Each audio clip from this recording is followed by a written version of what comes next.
Echoes of a Broken World, How Humanity's Fall Forged the Sword That Shattered 1,000 Alien Thrones. The Earth died screaming. Not in fire, not in ice, but under the heel of 1,000 empires that crossed the stars in ships of living metal and logic-devouring void light. Humanity, arrogant in its belief that it stood alone, was unprepared. The first wave of invaders came not with weapons, but with hunger for flesh, for memory, for time itself. Cities crumbled, oceans boiled, satellites fell silent. Within a decade, Earth was a ruin. But ruin is a forge. From the ashes of Terra rose one last citadel, Eidolon, buried beneath the Antarctic ice. It was there that the remnants of science, myth, and desperation merged into something else entirely. There, the last minds of humanity created the weapon that would not only avenge Earth, but remake the balance of the galaxy. They called it Sovereign Grief. It was not a sword in the traditional sense, forged from quantum filaments and sorrow-bound alloy. Sovereign Grief was sentient. It drank the echoes of dead voices, learning from the grief of its wielders, evolving through the rage of extinction. Bound to a single soul, Commander Asha Vale, last child of the orbital colony Bellona, it became the keystone of the human revenge. Asha was not bred to be a warrior, she was an archivist, but with the world dead, memory became ammunition. She carried the weight of lost languages, broken lullabies, the scent of summer on a dying world. These were the things the Xenokings had tried to erase. These were the things that became her blade. Her campaign was a myth written in alien blood. The sovereign of Kaltor fell first, his biothrone cracked by the scream of a memory of snow. Then the Harvest King of Valsurat, whose moons had once cradled Earth's abducted children, now left barren and burning. The laughing hive of the corrosive choir was silenced. One by one, the alien empires collapsed, not under the weight of humanity's might, but under its refusal to be forgotten. Each fallen ruler left echoes. Sovereign Grief fed on them, becoming not just a weapon but a testament. It remembered every planet lost, every child vaporized, every song unsung. It whispered them into the bones of its enemies. When the 1,000 thrones finally stood empty, Asha did not return to Earth. There was no Earth to return to. She drifted into deep space, Sovereign Grief at her side, no longer seeking vengeance, but offering warning. "We are the echo of a broken world," she said to the stars. "Break us at your peril." Would you like this expanded into a longer short story or turned into a novella-style chapter outline? Absolutely. Here's part 2 of Echoes of a Broken World, continuing the saga. Part 2, The Citadel Beneath Ice. Eidolon was never meant to last. It was a contingency, a vault of failing starlight beneath 30 miles of polar ice. The Antarctic frost kept the AI cores cool. The surrounding void kept the invaders blind. Within its buried halls, survivors didn't speak of hope. They spoke of cost. Every new survivor brought stories carved in trauma. Orbital cities flayed open. Space elevators turned into nooses. Children uploaded into synthetic hives and overwritten. Humanity wasn't just conquered, it was reprogrammed, corrupted, consumed. But not forgotten. At the center of Eidolon stood a chamber older than the war itself, Project Mnemosyne. Originally a digital memorial of humanity's cultural soul, it became the crucible. The engineers found a terrible poetry in weaponizing what the aliens couldn't comprehend: grief, memory, and love. It was here the sword was born. Not made by hand, but grown by consensus. 1,000,000 dead minds fused in neural code, uploaded into a chassis of chronosteel mined from the ruins of Phobos. Sovereign Grief was the first and last psychic blade, each strike echoing a eulogy, each parry a scream from the past. And it chose Asha. She never asked to wield it. She had trained in memory preservation, not war. But Sovereign Grief did not choose warriors, it chose witnesses. She alone remembered the entire fall of the Bellona colony. She alone refused to forget the names of the children lost to the harvest swarms. Asha didn't speak when she first took the blade. She simply listened to the cries within it, the echo of humanity's broken voice, and then she set her course toward the stars. Part 3, The 1,000 Thrones. The first throne fell easy. The sovereign of Kaltor had grown fat on genocide, never imagining that a human relic could breach the solar moat. Asha walked through atmospheric fire, blade alight with morning. The Kaltor guards fell to the weapon's whispers, turned mad by flashes of human extinction. Their master died babbling nursery rhymes from earth he had never learned. But the thrones were watching.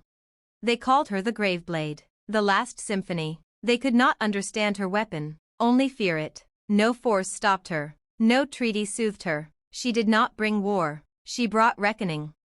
Each throne she shattered became a scar on the galaxy. Planetary AIs began committing suicide rather than risk corruption. Stars dimmed where she passed, as though the void itself mourned in rhythm. Alien species began abandoning their dominions, choosing self-exile over confrontation with the unrelenting shadow of Terra. But the blade grew heavier. Sovereign grief was no inert artifact. It felt, and Asha knew, each soul it consumed, each pain it absorbed, changed it, changed her. The memories it carried began to bleed. She no longer knew which griefs were hers, and which belonged to the extinct. She began to forget her own name. And yet, she continued. Would you like the final part next? Or a deeper focus on one of the alien species or the sword's growing influence? Here is part 4 of Echoes of a Broken World, How Humanity's Fall Forged the Sword That Shattered 1,000 Alien Thrones. Part 4, The Crownless War. There came a point when the thrones stopped resisting. No more fleets, no more planetary defenses, no emissaries bearing peace or threats. The galaxy watched as the last human, veiled in the echoes of her murdered world, carved her way across space like an obituary made manifest. But peace did not follow. The fall of the 1,000 thrones left a power vacuum darker than any tyranny. Without the empires, law crumbled, slave worlds revolted, only to descend into chaos. Worlds that had survived through subservience now turned upon one another in ancient tribal feuds reignited by freedom. The void cracked open. Asha saw it happen, and did nothing. Sovereign grief offered no justice. It was a blade of remembrance, not governance. And Asha, long stripped of a future, could only watch the present rot beneath her feet. Until she reached Oryx, the forgotten moon. It was there she found a shrine, not to the thrones she had slain, but to her, the inhabitants, a post-sentient species once enslaved by the corrosive choir, had turned her image into legend. They sang of the Graveblade as a goddess. They cut themselves to feed sovereign grief's name. Asha recoiled. These beings had not remembered Earth. They remembered only her sword. What had begun as a lament had become a religion, and with it, a new kind of dominion, fear reborn, wearing her skin. Sovereign grief pulsed in her hands, sensing her horror, but it did not stop feeding. It couldn't. Part 5, A World Without Thrones. Asha made one final transmission. I am not your god. I am the scream of a dead planet. If you raise a throne in my name, I will return, not with vengeance, but with silence. And then she vanished. Some say she returned to the Earth's corpse, sealing herself beneath the blackened crust, letting the sword sleep once more. Others whisper she became one with sovereign grief, that the blade now drifts between stars, bonding with new mourners, seeking memories worth burning empires for. Whatever the truth, the galaxy changed. The empires never reformed. The throne worlds remain abandoned. And in the silence between systems, the old children of Earth, those who fled before the fall, have begun to return. Not as conquerors, but as planters of gardens in ash. But still, on nights when moons align, and the wind carries strange harmonics, children of forgotten worlds claim to hear her voice. We are the echo of a broken world. Break us at your peril. Would you like this compiled into an illustrated PDF, or expanded into a novella with full character arcs and interludes? Let's continue with an epilogue, titled The Blade That Remembers, to conclude Echoes of a Broken World while leaving room for future tales. Epilogue, The Blade That Remembers. The sword sleeps now. Buried in the crust of a rogue world, locked in orbit around no sun, sovereign grief lies entombed beneath obsidian and memory. It hums in silence, its consciousness coiled and waiting, like the breath between heartbeats. It remembers. Not just the 1,000 thrones it shattered, not just Asha Vale, the last archivist, whose grief it drank until her name dissolved. It remembers laughter. It remembers oceans. It remembers the touch of sunlight on an unarmored face. These fragments, the true weapons, are what give it power. For centuries, pilgrims have searched for the sword. Some seek salvation, others, conquest. None have returned. But sometimes, the stars whisper. In the dying light of collapse worlds, when all hope fades and tyrants rise again, stories are told of a blade that appears in the hand of the forgotten, a weapon that does not obey command, but need, a relic that speaks only one phrase when drawn. I remember. In a galaxy haunted by its past, sovereign grief is more than a sword. It is a question. What will you do with the memory of the dead? Would you like a prequel next, detailing the fall of Earth and the creation of Project Mnemosyne? Or should we begin a sequel, with a new wielder discovering sovereign grief in a changing galaxy? Here's the prequel to Echoes of a Broken World, How Humanity's Fall Forged the Sword That Shattered 1,000 Alien Thrones, titled The Fall of Terra, The Birth of the Blade. Part 1, The Shining World. In the beginning, Earth was not a dying planet. It was a jewel, a civilization born from the ashes of centuries, still clinging to the fringes of the stars. Humans had not yet tasted the bitterness of defeat. They had only glimpsed the glories of the universe's boundless frontiers. In the year 2254, Terra was an apex world. Massive arcologies stretched across continents, cities reached into the heavens, and the entire planet glistened with the power of nuclear fusion and quantum technologies. Humanity had mastered the stars, or so they thought. The first ships came with the silence of a predator's patience. The people of Earth had received warning, subtle signals, intercepted frequencies, a single question repeated in the dark of space: who are you? Yet they believed themselves invincible. They were human, the pride of the galaxy, the greatest experiment in the cosmos. They had conquered everything except themselves. Part 2, The Silent Invasion. The invaders arrived in the shadow of the moons.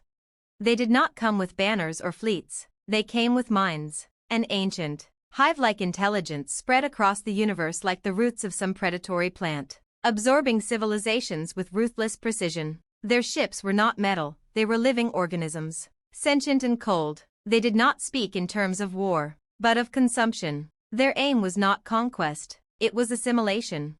Humanity's first interaction with the invaders was not a battle, it was a surrender. Human minds were bent and reprogrammed by the invaders' psychic sway. Satellites were repurposed to broadcast for them. Cities fell without warning. Whole populations disappeared in the span of a single night, leaving behind only hushed whispers and empty streets. The world's governments responded too late. The military struck with everything they had: nuclear strikes, orbital bombardments, and cyber warfare. Nothing stopped them. Each move the humans made, the invaders anticipated. Every resistance effort fell apart like brittle paper, crushed by the weight of a force more ancient, more patient, than any they had ever known. And so, Earth burned. Part 3, Project Mnemosyne. In the midst of destruction, humanity did what it could to survive. Hidden beneath the ice of Antarctica, a secret initiative was born. It was called Project Mnemosyne, a last-ditch effort to preserve the soul of humankind. Eidolon, the underground city of the damned, was the last refuge. A handful of the brightest minds were tasked with one impossible goal: to create a weapon that could not only defend Earth but remember it. The project wasn't just a military venture, it was an existential one. The idea was simple: build something that could withstand the final extinction of humanity. Something that carried not just the genetic code or the scientific advancements of mankind, but its memory, its love, its dreams, its very essence. A weapon, but not one of destruction alone. The world was dying, but the minds in Eidolon still had one thing left: the capacity to remember. And with that, they forged the weapon that would bring down 1,000 alien thrones. Part 4, The First Cry. When the first Sovereign Grief prototype was completed, it was not a blade in the traditional sense. It was a weapon that reached into the minds of its wielders, drawing out their deepest pain and giving it form. It was a reflection of humanity itself, fragile, broken, but unyielding in its will to survive. They knew, even then, what they were doing was irreversible. They had created a weapon of unimaginable power, but in doing so, they had also created something that could tear apart the very fabric of their existence. Sovereign Grief wasn't just forged from metal, it was forged from grief itself, the collective sorrow of a people who had watched their world burn. Commander Asha Vale, a young officer who had grown up amidst the decaying beauty of Terra's final years, was the first to wield it. She was chosen not for her strength, but for her capacity to remember.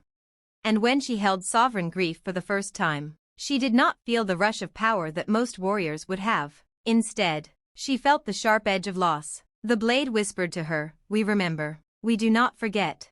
Part 5, The Final Hour. As the first of the invaders fell beneath Sovereign Grief's echoing blow, Commander Vale saw the true cost of what they had done. The blade was alive. It drank from the well of their shared trauma. Each swing of the blade was not just an act of vengeance, it was a cry for everything that had been lost. But it was also a seed.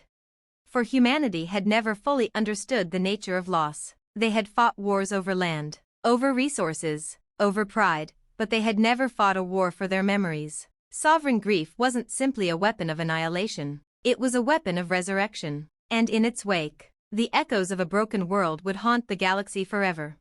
Would you like this prequel expanded into chapters with detailed character arcs and exploration of Project Mnemosyne's creation? Or would you prefer the next part of the sequel?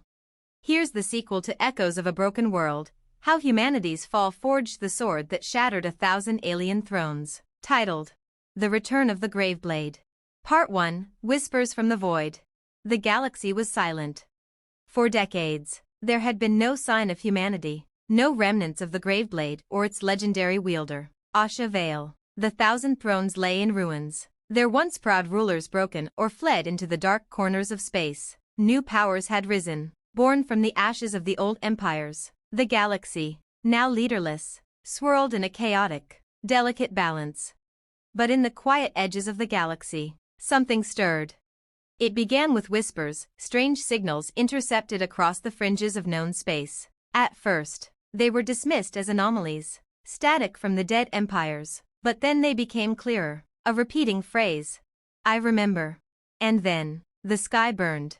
A massive ship, derelict, ancient, and barely holding itself together, emerged from a previously unexplored region of the void. Its hull was marked with the symbols of lost worlds. It pulsed with an energy that was both eerie and familiar.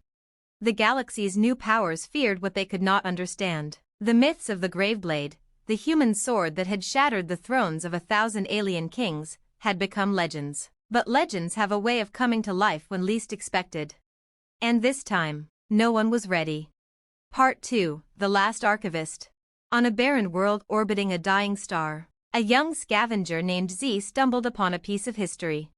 Z was not a historian. She was a scavenger, a survivalist. She had grown up in the wreckage of the last great wars, raiding ruined planets for artifacts to sell to the highest bidder. But when she uncovered a fragment of what appeared to be an old starship's control core, something in her felt drawn to it.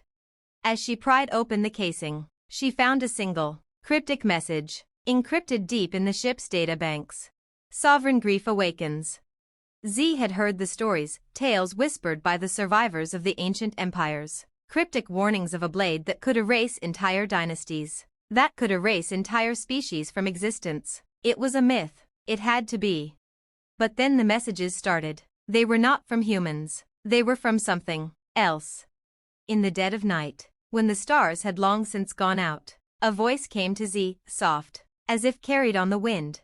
"I remember. You will too." It was the voice of the blade. Here's part 6 of The Return of the Graveblade.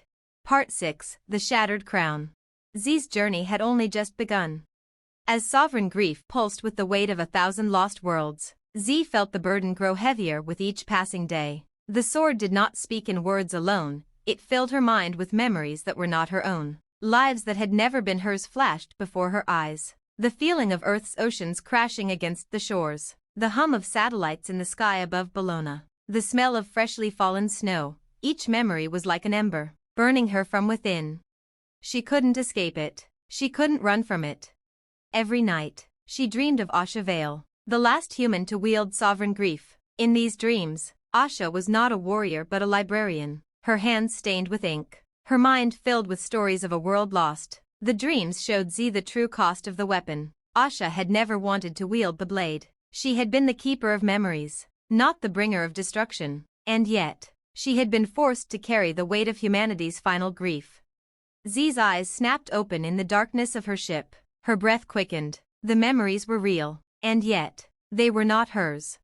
But in those dreams, there was one thing she knew for certain. Asha Vale had not been alone. Asha had had a purpose, a cause greater than her own survival. and Z knew, deep in her bones, that her own purpose had been forged from the same raw material. She had been chosen, just as Asha had been. And now, the galaxy would tremble before sovereign grief once more. Part 7, The New Thorns. Z's first test came sooner than expected.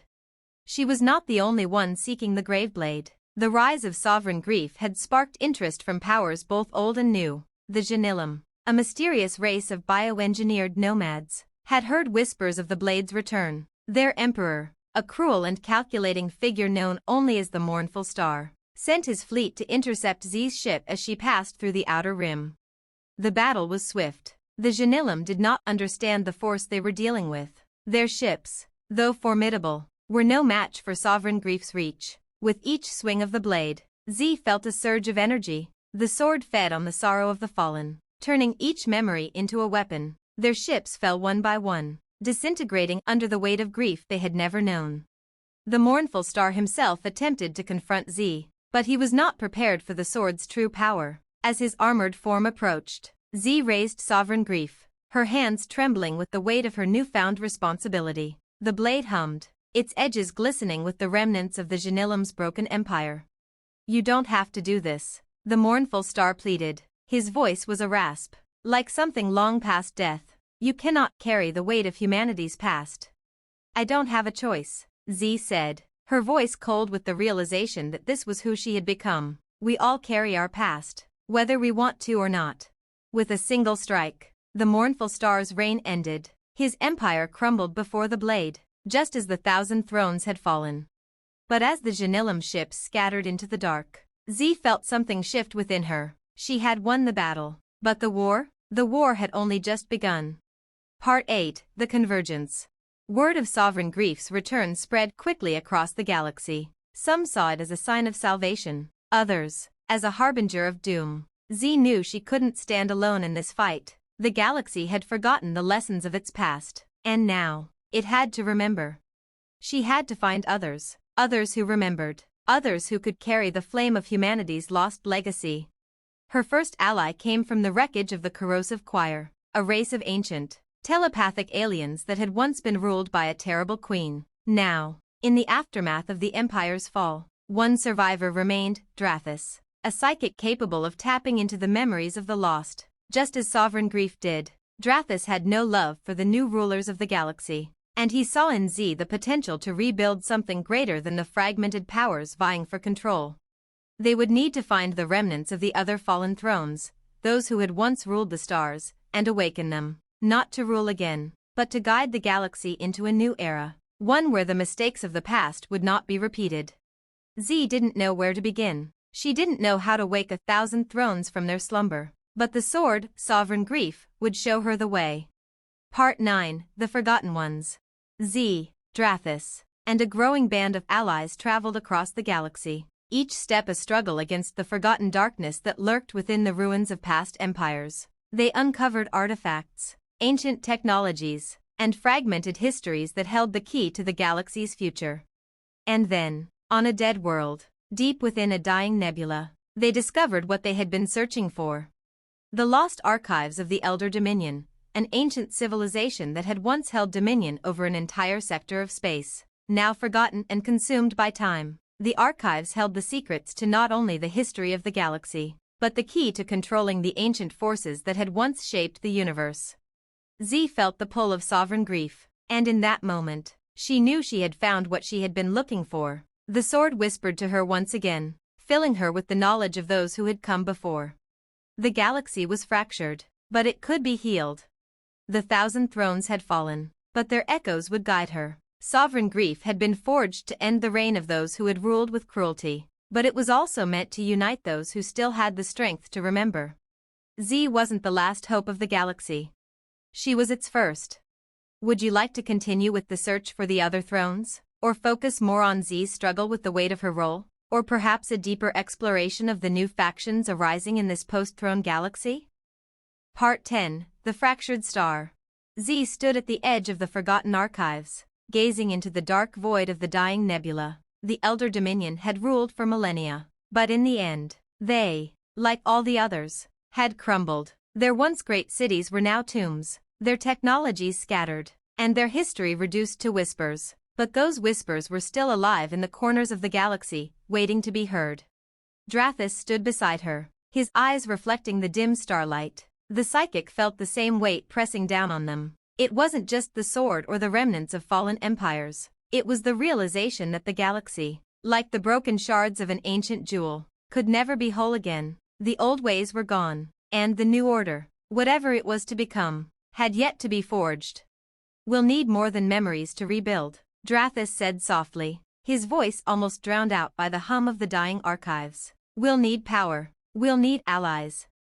Z nodded, her grip tightening on Sovereign Grief. The blade was alive, its hum echoing through her bones. It had become both a companion and a burden. She had grown accustomed to the cold, distant whispers that sometimes swirled around her thoughts. Sovereign Grief was more than just a weapon. It was a fragment of something far older and far more complex. "We'll find them," Z replied, her voice steady. "The allies, the rulers, they're out there, and I'll make sure they remember what it means to stand together."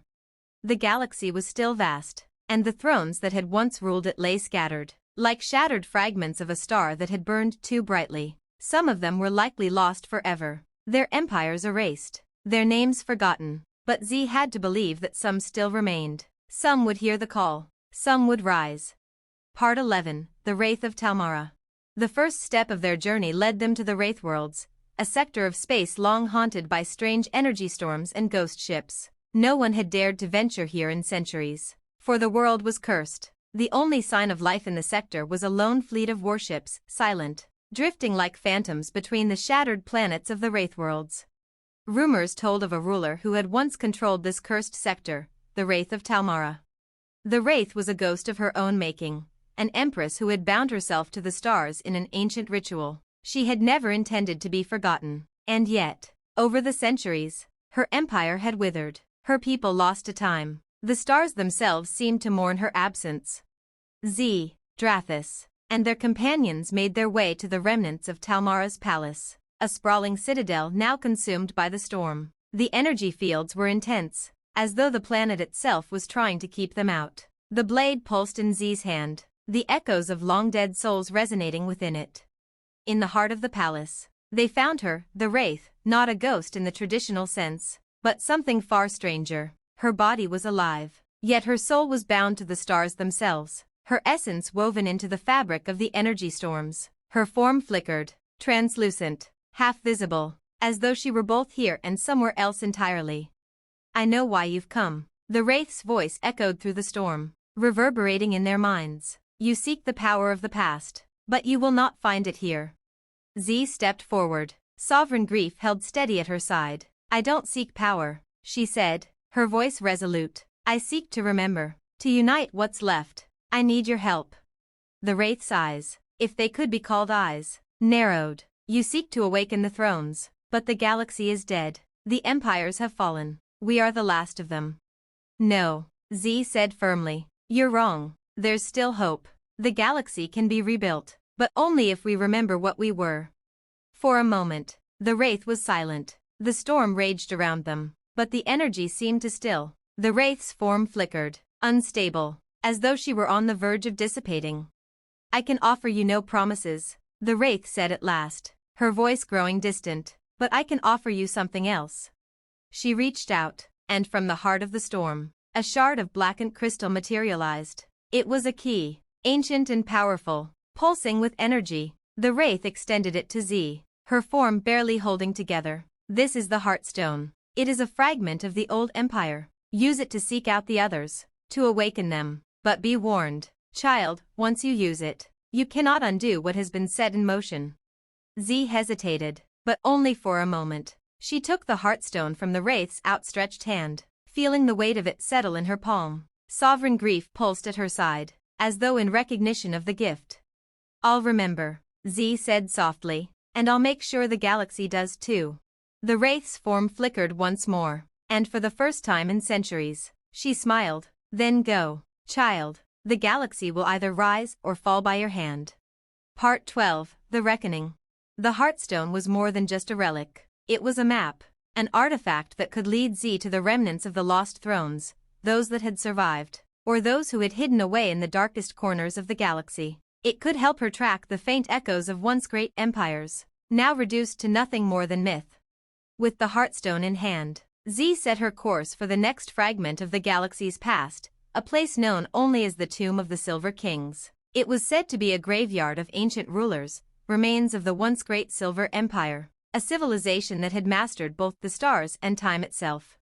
As Z and her companions set out for the tomb, they knew the stakes had never been higher. The galaxy was on the brink of collapse, and only by awakening the lost thrones could they hope to restore order. But the forces of darkness were already at work, ancient powers that had been awakened by the return of sovereign grief, and they would stop at nothing to keep the galaxy in chaos. Z's journey was far from over. It had only just begun. Would you like to explore the Tomb of the Silver Kings and its secrets, or shift focus to another part of the galaxy where other factions vie for control of the Heartstone and sovereign grief? Part 13, The Tomb of the Silver Kings.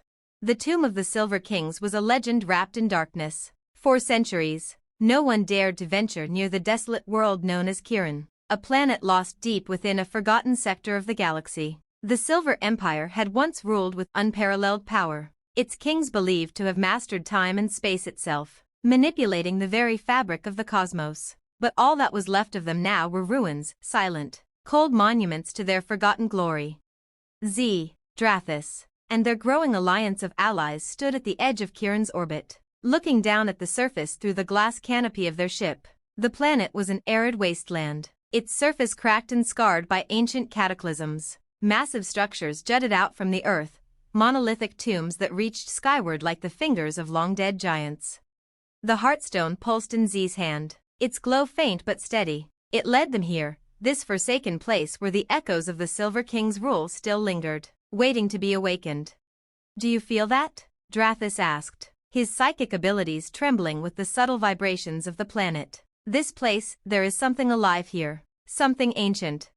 Z nodded, her eyes narrowing. Sovereign grief hummed softly by her side, the blade aware of the tomb's power. The sword had always been attuned to the energies of fallen empires. But this was something different. Sovereign grief's call had led her here. But now, it seemed even more distant, as though the sword itself was waiting for something.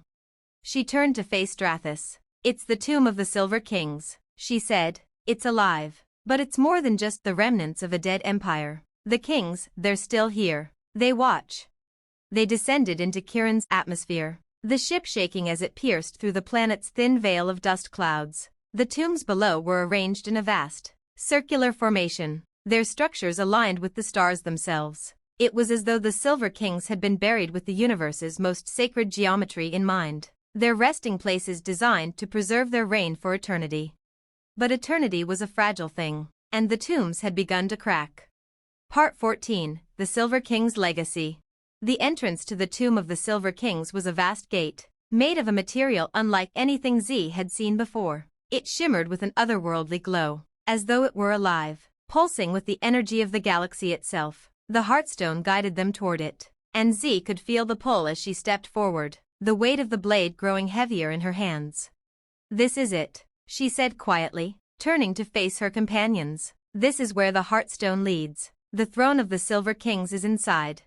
They entered the tomb with caution, their footsteps echoing through the hollow corridors. The walls were lined with intricate carvings, depicting scenes of immense power, great battles fought, stars torn apart, entire civilizations brought to their knees. But in the center of it all was one figure, a towering statue of the last Silver King, his face a mask of serenity, his eyes gleaming with a knowledge that had once surpassed all others.